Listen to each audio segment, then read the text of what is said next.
we need some more chairs? If there's a vacant chair next to you, just make an indication. There's one this side. Prof. Likando, there's a vacant seat this side.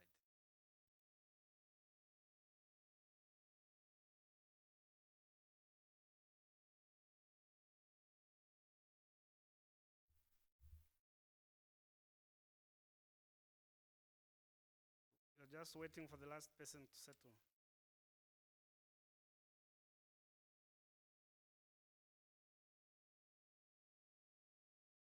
Okay. Shall we rise for the anthems? First the national anthem, then the AU anthem.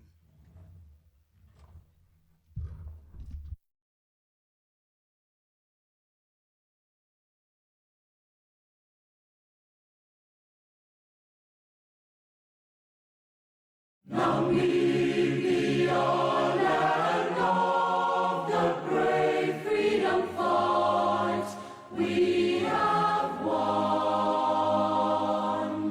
Glory to their bravery, whose blood waters our freedom. We give our love and loyalty. Together in unity, contrasting beautiful Namibia, Namibia, our country, beloved land of savannas, hold high the banner of liberty. Namibia, our country, Namibia, motherland, we love thee.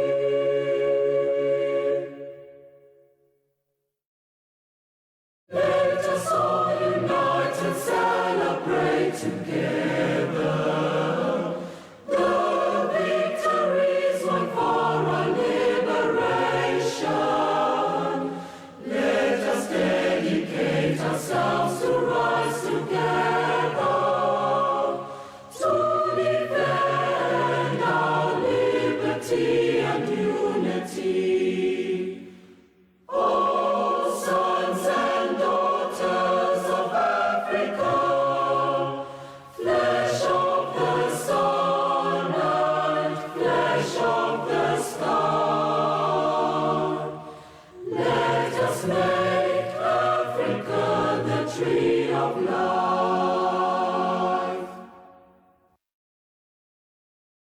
Thank you. You may be seated.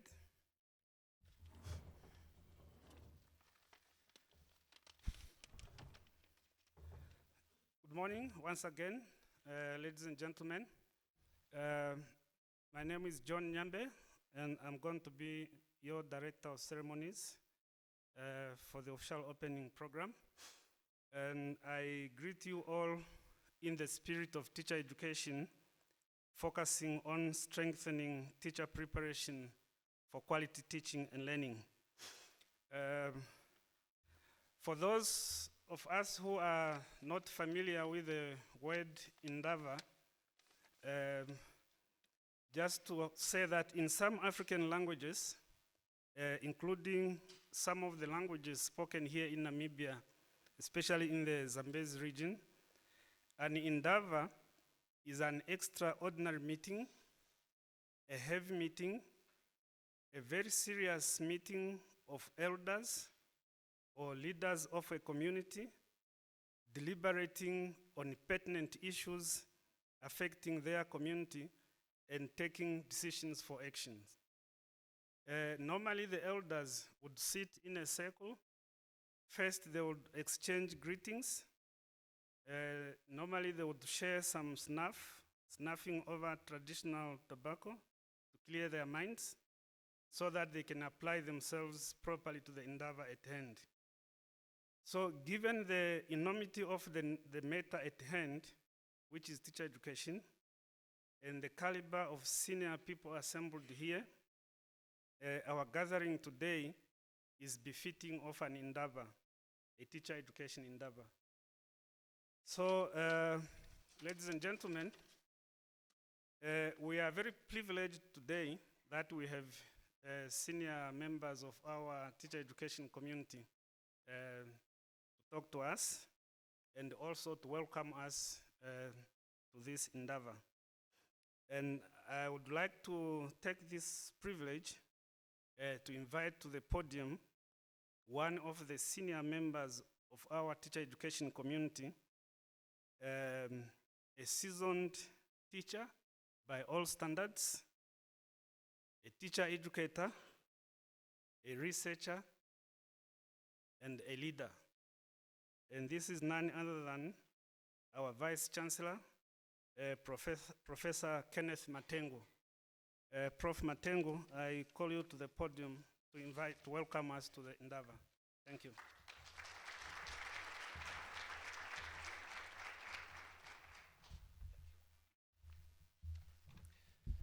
Thank you, Director of Ceremony, Dr.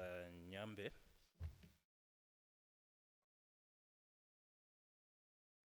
It's a bit of a risk to ask a geographer to speak at a teacher conference, especially because geographers, we are known to be people who know something little about everything. And but I will try not to be too much of a risk to what I'm going to be speaking this morning. I have the privilege to welcome our Honorable Minister of Higher Education, Training and Innovation, Dr. Itakanju Mrangi, who is not unfamiliar to the education field. Our ambassadors, I would like to recognize the head of UNESCO mission in Namibia, Mr. Musa, the head of the EU delegation, welcome. And I would also like to recognize the deputy head of mission of the Federal Republic of Germany here in Namibia.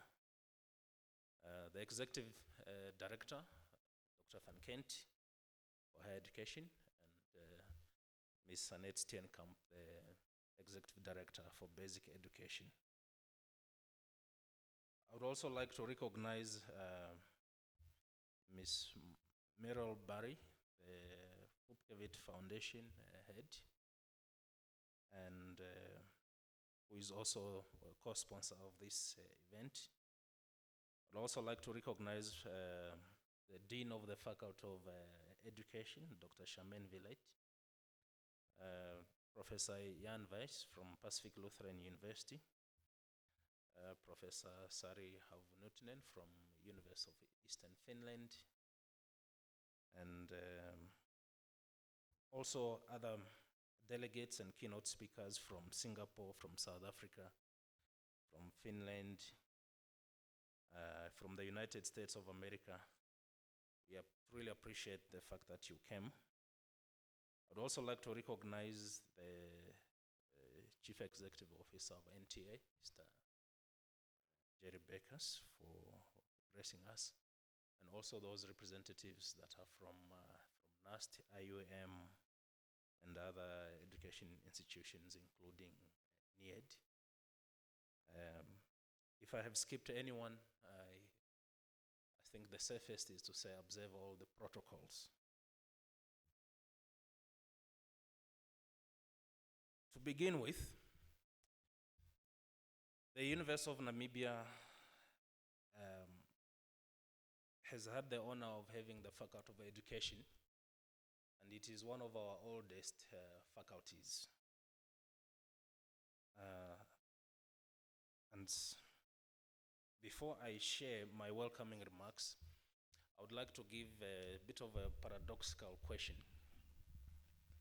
somebody had asked, what is the problem of African education?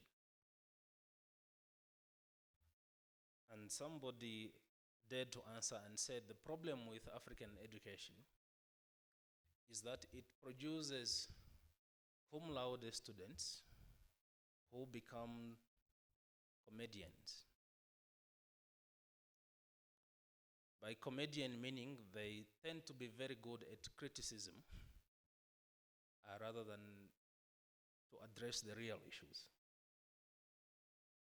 And it produces grade 12 people who become lawmakers, and it also produces grade 12 failures who tend to govern and make policies. And it produces grade 10 failures who are recruited into defense forces to kill everybody else. This is, of course, a joke, but it makes us actually reflect and think about what is the purpose of higher education and basic education in many African countries. What has it produced? We all know that Africans have been publishing since the times of Timbuktu. You know, the famous Timbuktu. We have been publishing. But what have we achieved with what we have been publishing? I believe part of the question is the reason why this conference has been organized.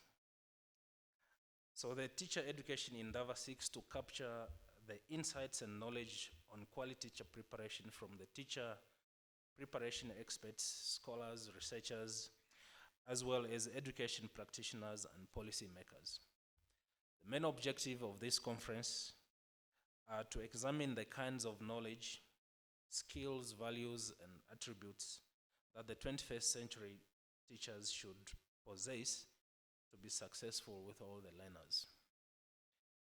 It is also to share expertise and experiences on best principles for design and delivery of teacher education programs. Share best practices for creating enabling learning environments for preparing the 21st century teachers, and to deliberate on mechanisms and strategies that assure the quality of entrance to the initial teacher education process. And lastly, to take stock of a range of strategies to leverage the use of ICTs to ensure quality lifelong learning opportunities for educators. Now, what is my view on what needs to happen to improve quality of teacher preparation? First, I think we need to be looking at what sort of people are recruited to be teachers.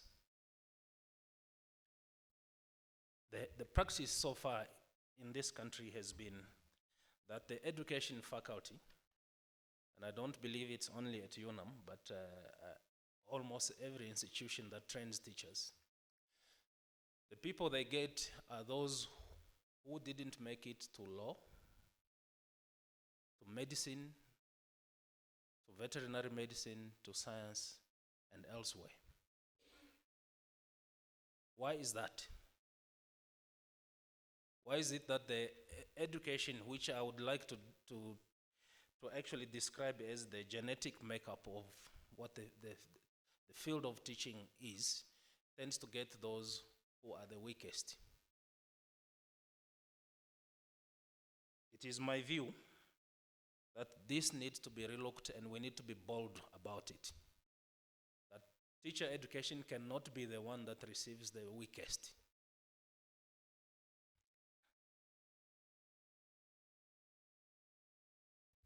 We are of the view as a university that we will need to change, and I believe we will, change the minimum requirements for anyone who wants to be a teacher to be enrolled at the university.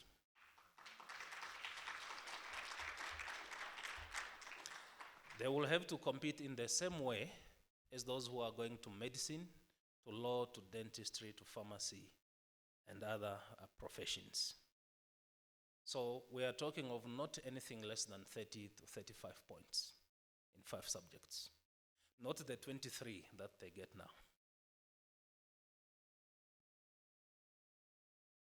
In order to successfully entrench this into the system, I believe also we need a professional council for teachers. It is a profession that needs to be regulated by a council. That role of regulating this profession and setting the standards cannot be the role of unions.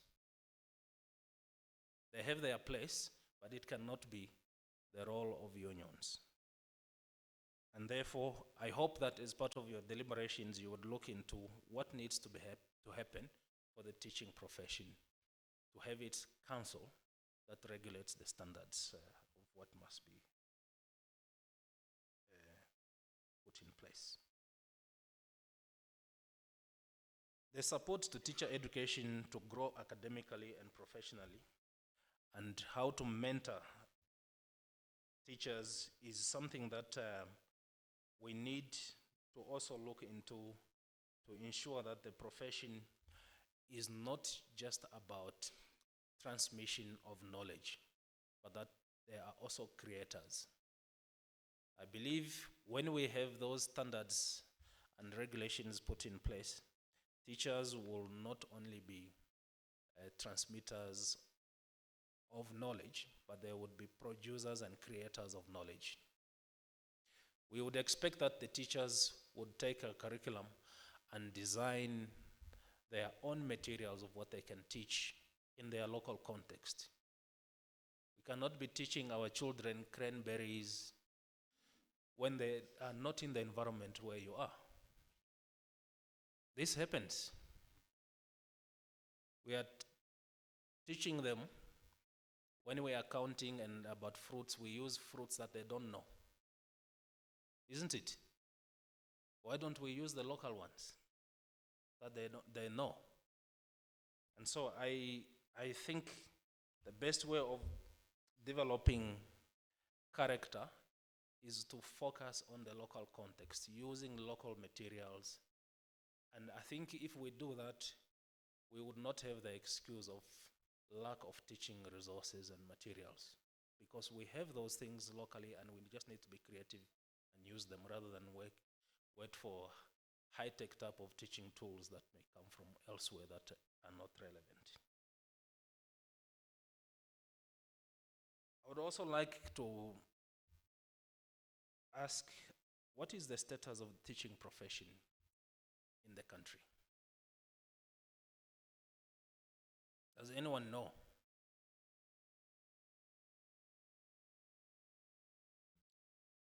From where I stand, I find it interesting that we say we have lack of teachers, but at the same time we have qualified teachers who are not in employment.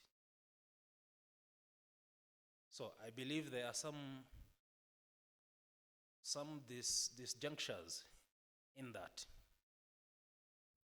We want to increase enrollment for teachers on one hand, but on the other hand, we have people who are qualified to teach, but they are not in employment.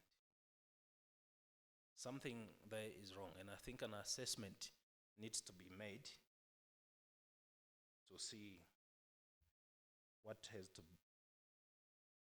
be put in place. There's, of course, factors that affect the quality of teaching and the profession itself. The issue of class sizes, the role of parents, the role of school boards, the role of traditional authorities, the role of unions, the whole issue about principalship. And out of these factors, I just want to talk about one, which is the issue of principalship. From my observation, people who become principals are often people who have been excelling in a subject. For example, you are a very good mathematics teacher. You are promoted because you are good into being a head of department. And then you are promoted when you do well into being a principal. And then you are promoted to a subject advisor, to an inspector, and like that. What does this do to the profession?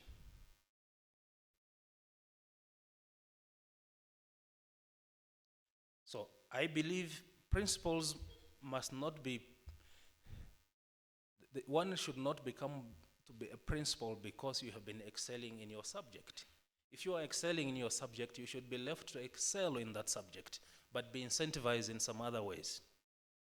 Because if we are taking our best from teaching into administration, we are weakening the system. Now, how do we then get principals? We know in many countries that being a principal is an education manager. And some countries train specifically one to be a principal. Because you have got to manage the school as a whole. You don't become a principal because you are a good teacher. But you should be because you are a good manager. And this is something that countries like Sweden and Finland train for. And I think this is some of the things we need to look into that is affecting our education system. Finally, I'm trying very hard to resist being a geographer, so I can speak too many things. I would like to say one or two words about what should be the education system's response to the fourth industrial revolution.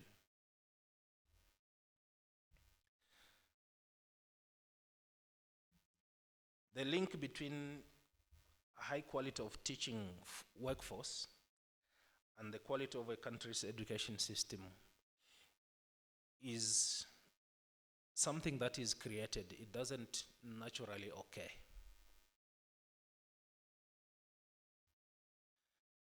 This means education point one is essentially about teaching.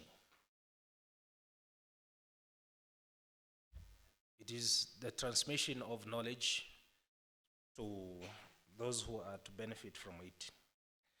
Education point two is research. And education point three is innovation combined with the so-called third mission of the university.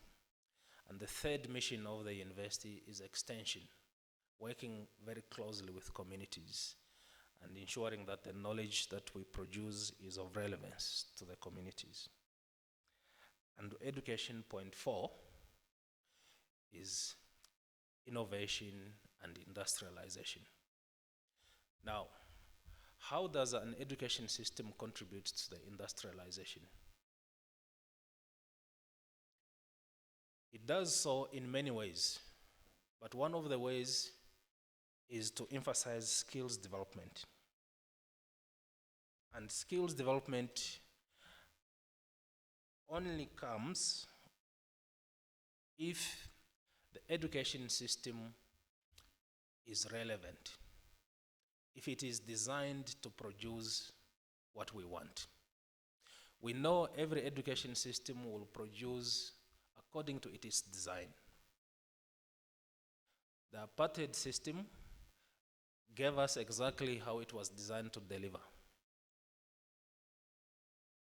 And the question is our education system currently designed to deliver us industrial revolution, the fourth industrial revolution? That is something that we need to think about.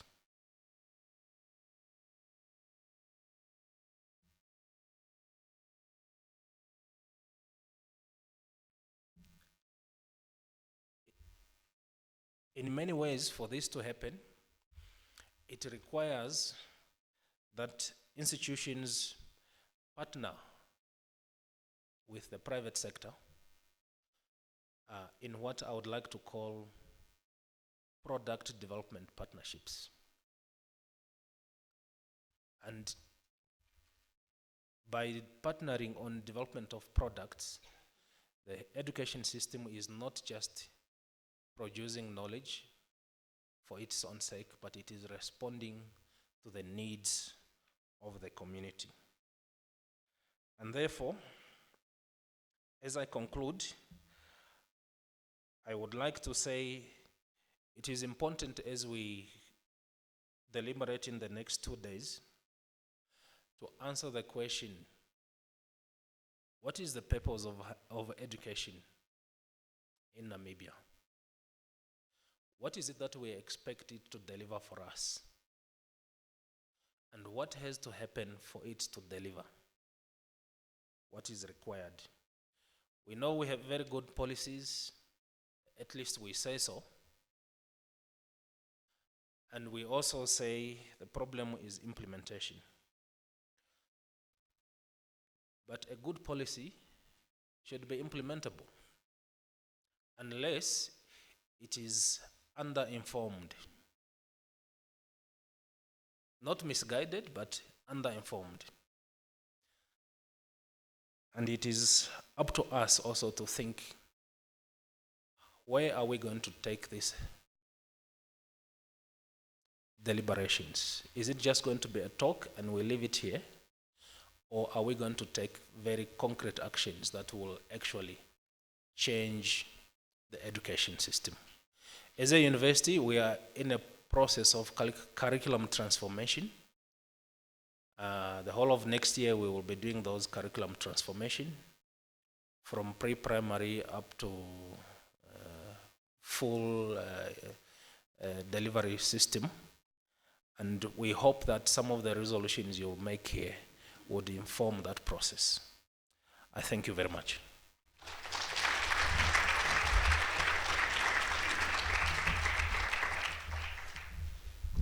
Thanks very much, VC. Can we give the VC another round of applause? Thank you for welcoming us and for the words of wisdom. We now feel at home. I think we are now going to enjoy the Indaba. As I indicated, in most cases, the Indaba is meant for the elders, senior people, but at times they invite young people. They invite the youth, especially when they identify that the youth have something to contribute. So in that context, I would like to take this opportunity to invite 4 learners from MH Krief Primary School and Concordia College. I would like to invite them to come to the front so that they can share with us a message of wisdom. Just come to the podium.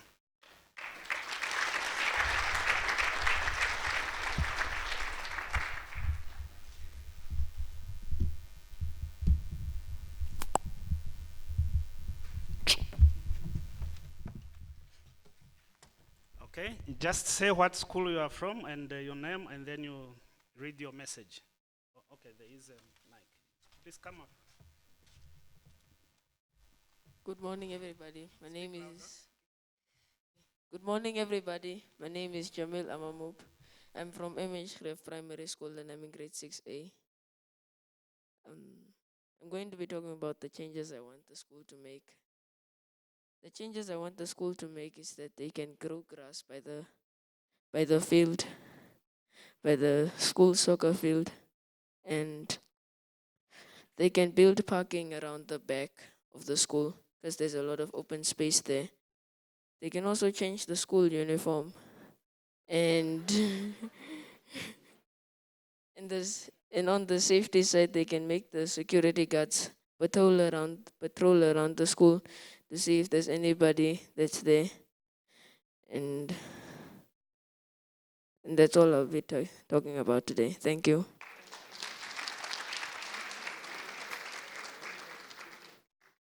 Good morning, ladies and gentlemen. My name is Shalom Shwala and I'm from MHC of Primary School. I'm in grade 6C. I will be talking about what we need in teachers and what we don't need, and an example of a teacher that we have at our school.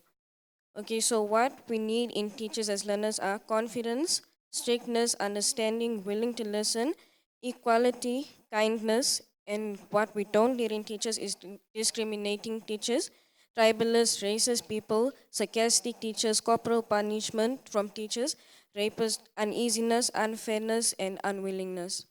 And then I would like to talk about one of our teachers at the school. Her name is Ms. Graver. She has many unique and empowering qualities that she possesses. She is very strict and confident, and she's a teacher who is also very intelligent. And this reflects in her day-to-day characteristics and approach toward teaching. She is also a go-getter who pushes us to the core to do our best and achieve greater things in life. But most of all, she is not just a teacher, but also a mother.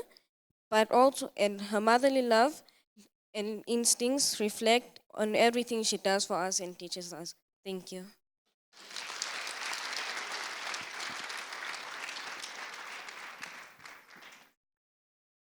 Good morning, ladies and gentlemen. I am Colin from Concordia College. What a child wants from a teacher. Children need teachers that motivate, encourage, and inspire them to do their best. Teachers that are responsible and actually prepare before teaching any subject. Well, because we get teachers that read from textbooks and expect learners to pass. We need teachers that respect learners as they respect themselves. Well, because teachers that if a teacher does not respect learners, how do they expect learners to respect them?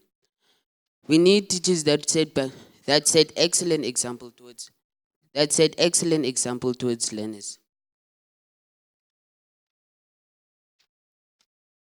Children need teachers that set boundaries between themselves and learners.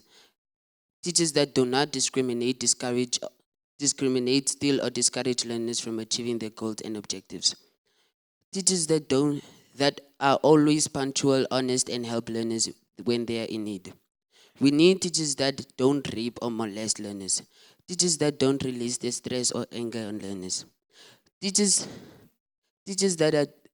that don't drink or smoke with or around learners, because this will make learners lose their focus in their schoolwork.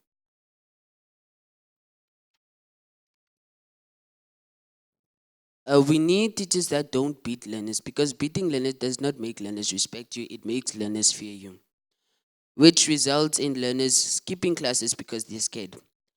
Children need teachers that are physically and mentally strong. Well, because learners take advantage of teachers that are weak.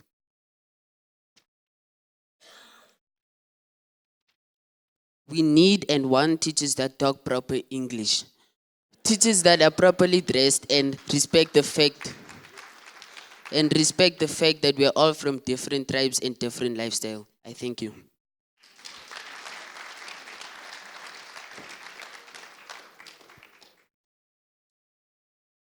Good morning, ladies and gentlemen. My name is Umpolo Vinda. I'm in the 9th grade and I'm from Concordia College. Okay, so what we need in a teacher. We need a teacher who is motherly, even if he's a man. We need a teacher that's kind and smart. We need a teacher that's understanding beyond measure. We need a teacher who's willing to accept those whose talents aren't academics but physical activity, all forms of art and literature. We also need teachers who are compassionate. We need a teacher to teach us how to be human, for humans have lived by inhuman nature. What we need is a teacher to teach this generation to become the better society by teaching us kindness, respect, and fairness, so that we reciprocate that acceptable behavior into our society, so to create an ever-abundant, peaceful world. What we don't need is a teacher who is sexist, racist, and tribalistic. We don't need a teacher who is unfair, corrupt, biased, patriotic, rude, and matriarchic. We don't need a teacher who is mean, one who is an offender. We don't need a teacher who is against all forms of religions and against the LGBTQ community. We don't need a teacher to beat and torture us mentally, emotionally, and physically by the so-called acceptable corporal punishment. Because at the end of the day, the only thing that we're going to do is reciprocate that same acceptable violence into our society. And this is extremely detrimental to our livelihoods, it's detrimental to our world, and it's extremely detrimental to everything and everyone that we know as a whole. The basis of a mighty oak tree is its roots. The roots are partially permeable, so it only takes in pure water and nutrients. That's how it grows big and strong. The basis of all human understanding is the teacher, because they feed our minds with knowledge. We can't afford to poison our minds. Thank you.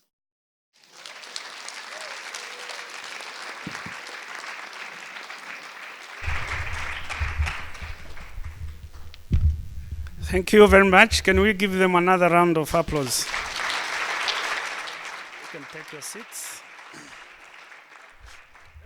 Those were indeed great words of wisdom. I'm going to ask the teachers to get us those speeches. We need to publish and use them in our teacher education because they communicate a very strong message. Thank you. Next on our program is another senior member of our teacher education community, a well-rounded citizen, a seasoned teacher, a teacher educator, researcher, a leader, and a politician. Ladies and gentlemen, and this is none other than our Honorable Minister of Higher Education, Training and Innovation, Honorable Dr. Kanji Murangi, who will officially open our Indaba. Honorable Minister.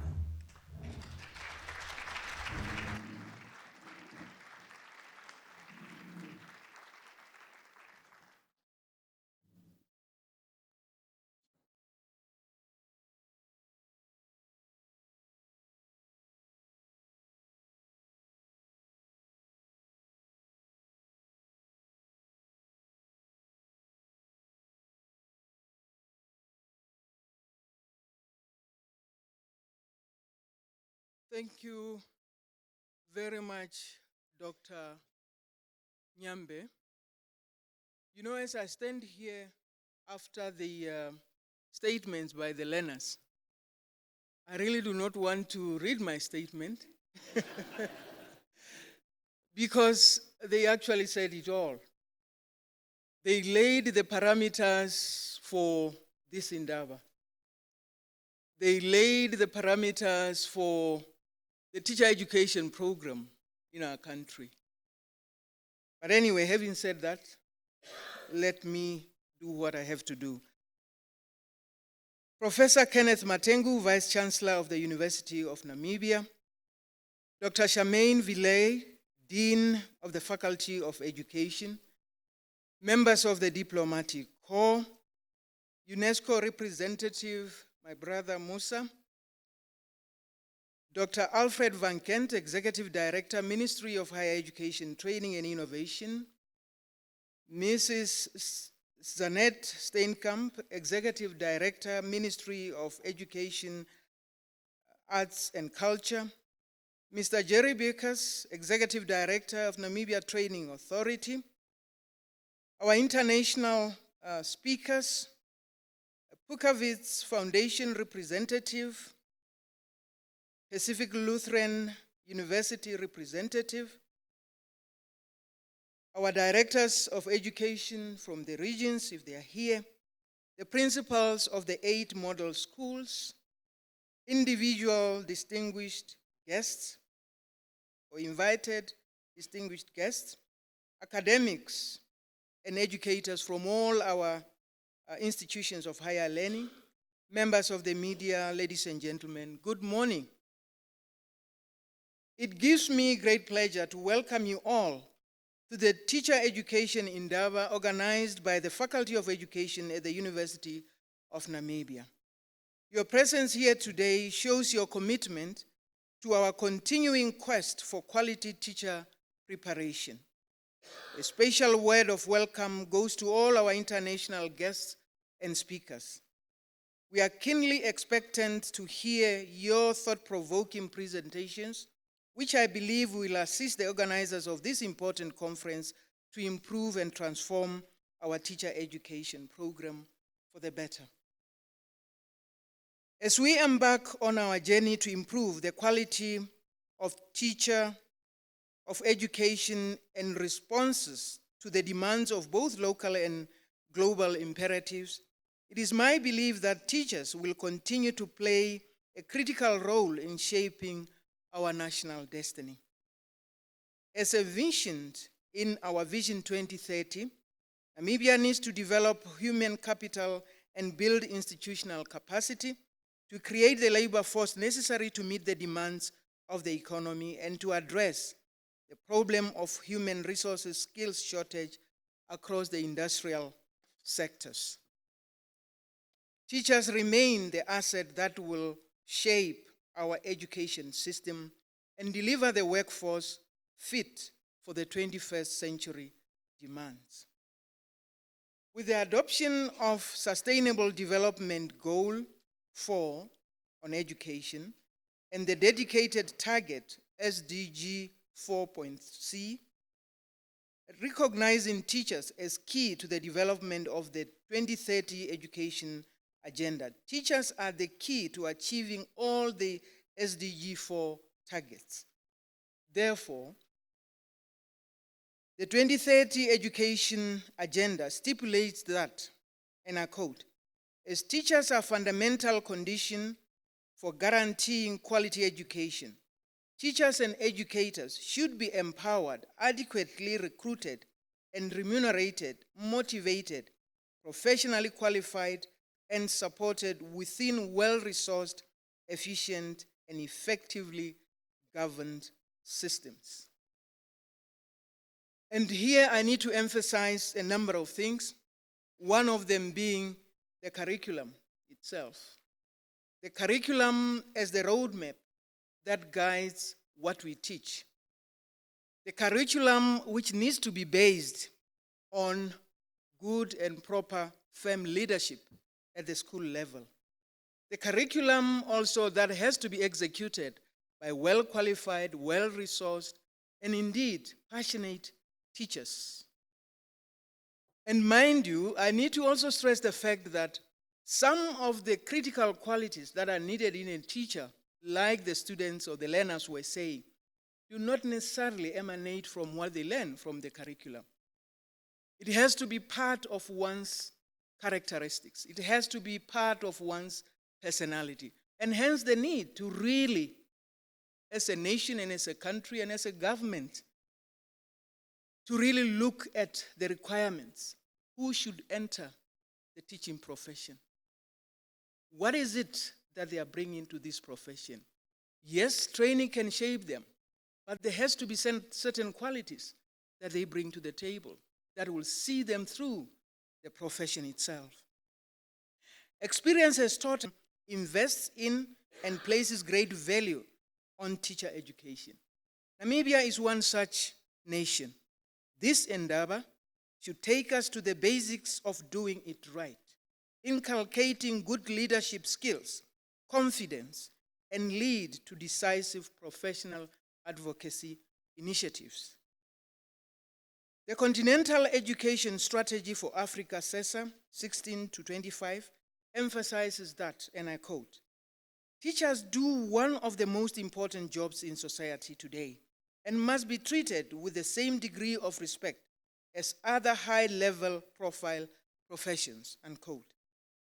CESA 16 to 25 further emphasizes that teachers can make a difference between success and failure in life and easily determine the quality of education delivered and acquired.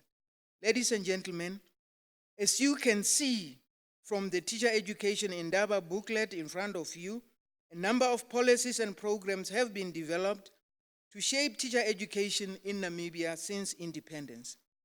However, there has not been much debate around teacher preparation in Namibia recently. Therefore, a gathering like this, Teacher Education Indaba, has been long overdue, and I'm happy to learn that this Indaba aims to interrogate teacher preparation issues and map out the way forward. Nations, governments, communities, parents, and guardians expect a lot from teachers at all levels of formal education. We want teachers to solve our education problems and civic problems, but we do not interrogate much about teacher education preparation. Now that we have this teacher education endeavor, we should ask ourselves the following questions. Do we really prepare teachers to adequately carry out responsibilities, to exercise initiatives, to be leaders, to face professional and civic problems with courage? Do we really prepare teachers to think critically about important civic and national problems as well as about professional problems? Do we really educate teachers to have a broad knowledge of world problems? World problems, global problems. Yes, indeed, because as teachers, we are not only training students and graduates who become effective participants within the local market, but we also train citizens of the world, people who can function and be effective in any setting in the world where they find themselves. How do we know that students who are in our teacher education programs are the right candidates for this noble profession? Are they learning to become teachers in appropriate learning environments? It is also true that upon graduation, although we may have put them through a homogeneous kind of teacher education program, the actual teaching that they need to do thereafter is within diverse and testing environments. In most cases, that call for serious improvisation. I would like you to interrogate these issues during your deliberations at this teacher education endeavor. Ladies and gentlemen, as we interrogate teacher preparation issues, we should consider some of the following issues raised by Professor Linda Darling Hammond, who said that we need to, and I quote, we need to understand how the pieces of a teacher education program fit together, what the end goals are, how to be engaged in a coherent, connected process of preparing new teachers. We should ask ourselves also the following questions. How do our existing programs cater for the professional role of teachers in the context of collaborative, dynamic school environment? How do these programs develop future teachers' ability to engage with colleagues, core professionals, and parents? How do these programs nurture teachers' personal development and their growth into their professional role? How are the core values and professional commitments set out in the Professional Code of Conduct for Teachers integrated into teacher education programs? It is not good enough to interrogate the content of teacher education without anchoring all this on some kind of a policy framework. And this is where our two ministries of education, arts and culture, and that of higher education must continue to work closely together to improve comprehensiveness and coherence of teacher policies, develop planning tools which inform the demand and supply of teachers, and attract the right candidates into teacher education programs. I think I need to add here that it is indeed also something that is important for the two ministries to look critically and maybe with the necessary agility on the aspect of a body that must and should regulate this profession.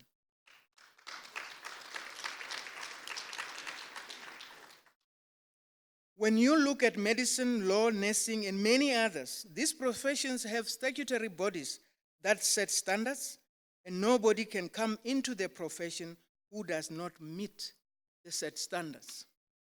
You see, with the teaching profession, you will agree with me that normally the beginning is not so much an issue, particularly once you graduate. It is after a few years into the profession when you get what people call financial independence that the real rotten apples begin to show. And because of maybe the absence of such a body, it is always difficult really to act and act decisively on some of this. But when you look at the dent, at the erosion, at the, everything that they do, particularly towards the learners, it becomes a stain that learners carry for the rest of their lives. So there is that urgency in such a professional body. And indeed, unfortunately, we don't have such a body within our country to look into our teaching profession. And I think if there is something that is really fundamental and critical that the recommendations of this Indaba must point to is such a body. Ladies and gentlemen, the quality of teacher education graduates is influenced by the quality of teacher education program and the caliber of teacher educators in the teaching and learning environment. Teacher educators are the key models for teachers. As we ask ourselves questions about how we educate teachers, we should be cognizant of those who prepare teachers, teacher education graduates. Teacher educators are as critical as our teachers in improving the quality of our education system. What am I saying here? Those who serve, let's say within the Faculty of Education at NUST, soon not at NUST, at UNAM, but also at NUST with the new Faculty of Instructors Education at NUST. It is important also to start looking at those who actually are tasked with the teaching of teachers. Their own quality is something to start with. The regular development for them to be in sync with new trends within the teaching profession is also critical and essential. I therefore would also like this Indaba to ponder on the central role played by teacher educators in teacher preparation. Issues such as how we prepare and support them are critical. The work of teacher educators, the interaction among teacher educators, as well as the interaction between teacher educators and their student teachers influence student teachers' work life. Teaching is a complex undertaking which cannot just depend on theories. We should understand the realities of what we are for. And this is why it is important always in the preparation of teachers to actually have a set out time for teaching practice, to make them actually engage and experience the realities of the environment where they will be working. I recommend that deliberations on teacher preparation should take into account critical issues affecting teacher quality. With these few remarks, I wish you successful deliberations. I thank you.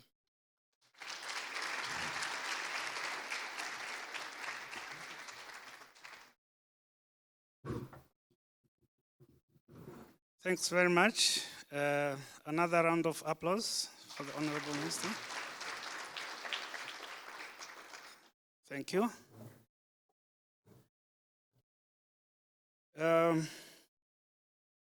Ladies and gentlemen, the Honorable Minister has set the tone for our deliberations.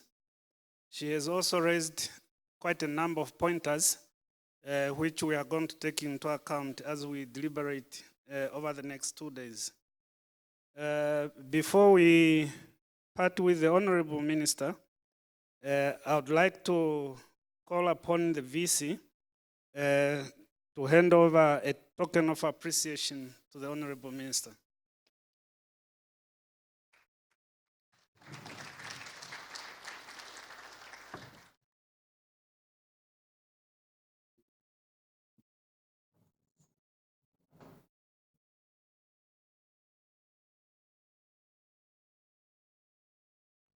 Round of applause.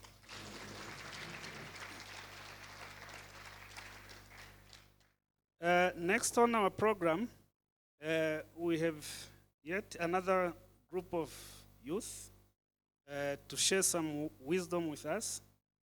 And I have the privilege to call upon Delta Youth Choir to give us an entertainment. Delta?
Thank you.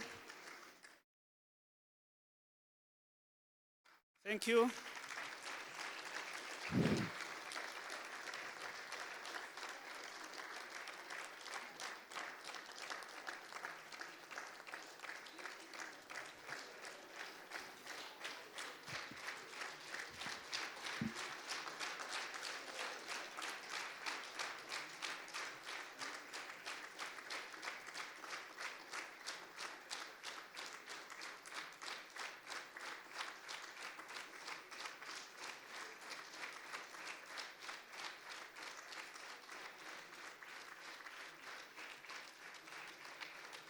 Thank you. I wish we could keep them for the whole day.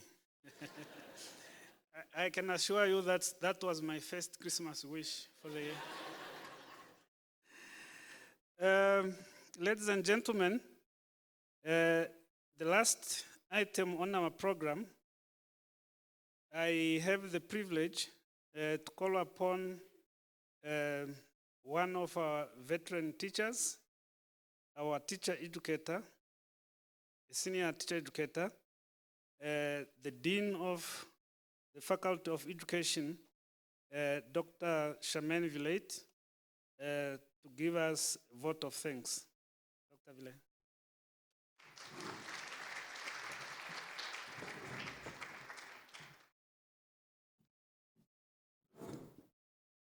Thank you, Director of Ceremonies. I have the best part of the program because they say if you never say anything in your life, if you only say thank you, that's enough. So, of course, you know, any event of this kind of nature and of this magnitude, there's no way that any one person can pull this off. So there are always a lot of people behind the scenes that you need to say thank you to. So I'll start out by thanking our most important people that were here today and that are still here, the learners. Thank you so much for those messages. And we will really carry them in our hearts as we continue to deliberate over the next 2 days what kinds of teachers you should have, because it's your right to have those kinds of teachers. So we will make sure you get them. And also to the children that were singing so beautifully. And yeah, that was also my first Christmas wish. So that was, yeah, I think for everybody, isn't it? That's a very good Christmas wish. So I'd like to take this opportunity to thank our Minister of Higher Education, Training and Innovation for making time in a very, very hectic schedule to be here. We are really, really very appreciative. And we definitely will take all those kind words and messages to heart in making sure that we make it part of our deliberations and recommendations here for the next 2 days. Also, unfortunately, our Minister of Education, Arts and Culture cannot be here, but is well represented by his Executive Director, Ms. Annette Steenkamp, but please do thank him for his wonderful support in this and allowing you to be here with us for the whole 2 days. Thank you. Also, the Executive Director for the Higher Education Ministry, Dr. Van Ken, thank you so much. We know you're a very busy person and that you made the time to be here with us. We really appreciate that. It just gives, you know, like that extra impetus that we need to make sure that these kinds of events are really very impactful. Our partners, our sponsors, Pacific Lutheran University, Jan, always there for us. Thank you so much. You are so much a part of the family. I sometimes even forget to thank you because I think you are just part of us. But yes, this morning we would really like to take the opportunity to thank you very much, and especially for last night's dinner. I think it was just such a joyful, wonderful way of meeting with one another and breaking bread with each other and just getting to know who all the people around were. So thank you so much for you and your delegation, and do thank your Vice Chancellor for the sponsoring of that dinner. Thank you. Pupkovitz Foundation, Ms. Meryl Barry, thank you so much. You just the greatest. Thank you. We really appreciate your support for education in particular, but also for this Indaba. Thank you. UNESCO, Mr. Musa, thank you. for your support, and we're looking forward to tomorrow night's intervention with UNESCO on teacher standards. Thank you very much. UNICEF, Nenad, for your contribution. Thank you. We are looking forward to your presentation also. And then, of course, our keynote speakers. You know, when we discussed who should come and we picked up the phone and we sent emails, every one of them just did everything that they could. They just jumped on the opportunity. So really, Iling from Singapore, the dean, thank you so much. Professor Janssen, I think he will join us in a short while. He's here. Jan and the team, Patrick, Sari, Angela, thank you so much. We really appreciate that. And we know that we share the passion for this profession. That's why you all agree to be here. Also, our Vice Chancellor, as you could hear this morning, he's really very passionate. And if we're going to see some shakeups in teacher education, it's because he is going to be that guy that will make sure that it happens. So we can look forward, Minister, to a new council, professional council. I can see that coming. So thank you very much, Vice Chancellor. Also the larger UNAM community, the family, UNAM family, all our colleagues in the faculty, those who will be chairing sessions, the respondents, will be rapporteurs, will be scribes, will be presenters, and who are just here because of all your passion for this profession. We really want to thank you for that. I mean, this hall is full because you really want to be here. And then also our school principals, our learners, the educational directors from the regions who have come. I think the kind of group that's gathered here is really a good sign to what it is that we really want to make sure happens in our teaching profession, and particularly with teacher education. But also, I think you also have to understand that there are those worker ants, you know, those people that just craft away every day at making sure that this occasion happens and that it pulled off so smoothly.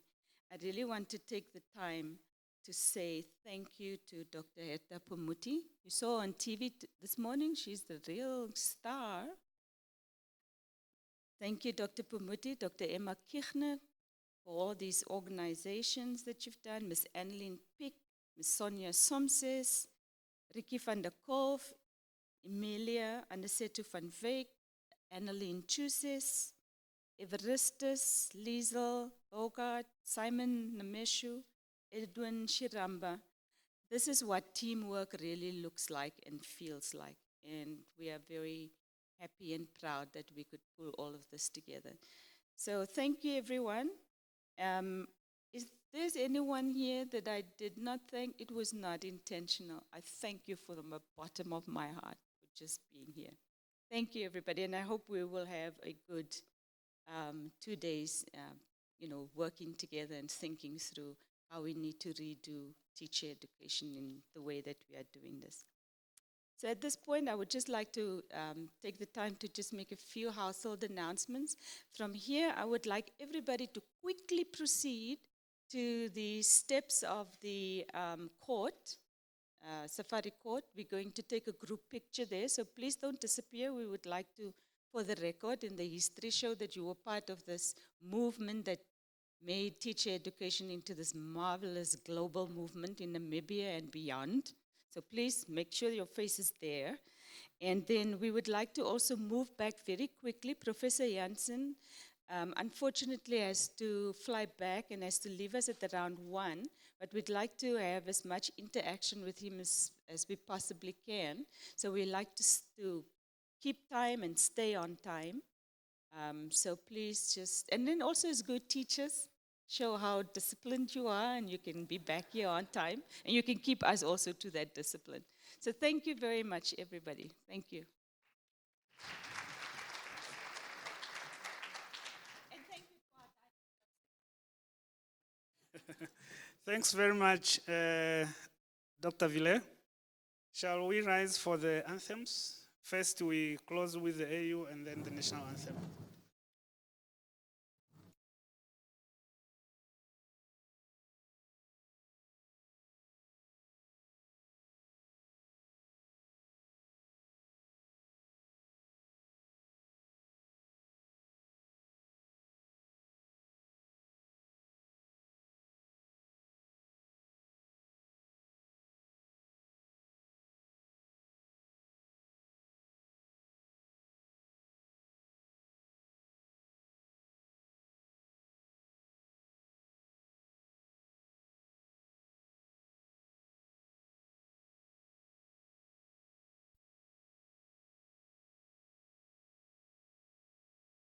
Let us all unite and celebrate together the victories won for our liberation. Let us dedicate ourselves to rise together to defend our liberty and unity. Oh, sons and daughters of Africa, flesh of the sun and flesh of the sky, let us make Africa the tree of life.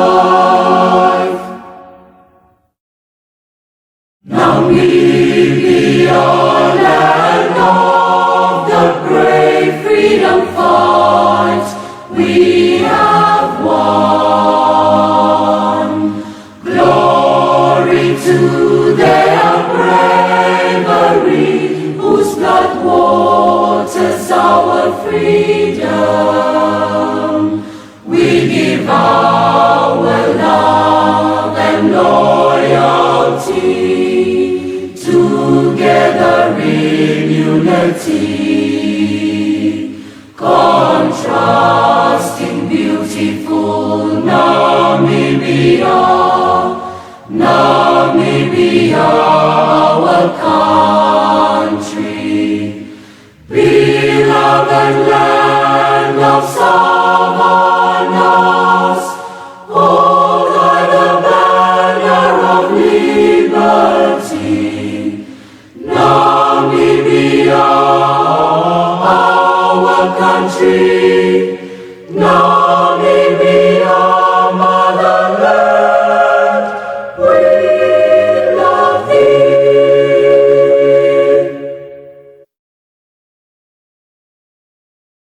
Thank you. We can leave.